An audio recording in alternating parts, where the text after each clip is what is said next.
સુરત મહાનગરપાલિકાની ચૂંટણીને લઈને રાજકીય વિવાદ છે એ વધુ વકર્યો છે।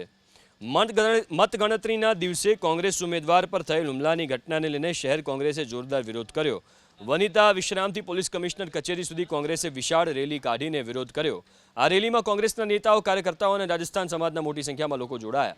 કોંગ્રેસનો આરોપ છે કે મતગણતરીના દિવસે વોર્ડ નંબર 18માં ભાજપ ઉમેદવાર દિનેશ પુરોહિત અને તેમના સમર્થકોએ કોંગ્રેસના ઉમેદવાર ખુમાનસિંહ દરજાવત પર હુમલો કર્યો હતો।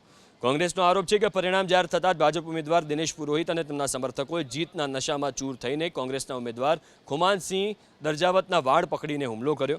ખુમાનસિંહને ન્યાય આપો, ગુંડાગીરી નહીં ચાલે તેવા સૂત્રોચ્ચાર સાથે કોંગ્રેસે પોલીસ કમિશનરને આવેદનપત્ર પાઠવ્યું। જે મામલે નિષ્પક્ષ તપાસ કરીને કાયદેસરની કાર્યવાહી કરવામાં આવે, સાથે જ સત્તાના જોરે ગુંડાગીરી કરનાર ભાજપ ઉમેદવાર દિનેશ પુરોહિત સામે ગુનો દાખલ કરી તેની ધરપકડ કરવામાં આવે તેવી કોંગ્રેસની માંગ છે।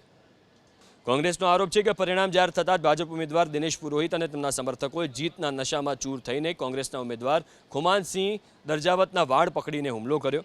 ખુમાનસિંહને ન્યાય આપો, ગુંડાગીરી નહીં ચાલે તેવા સૂત્રોચ્ચાર સાથે કોંગ્રેસે પોલીસ કમિશનરને આવેદનપત્ર પાઠવ્યું। જે મામલે નિષ્પક્ષ તપાસ કરીને કાયદેસરની કાર્યવાહી કરવામાં આવે, સાથે જ સત્તાના જોરે ગુંડાગીરી કરનાર ભાજપ ઉમેદવાર દિનેશ પુરોહિત સામે ગુનો દાખલ કરી તેની ધરપકડ કરવામાં આવે તેવી કોંગ્રેસની માંગ છે।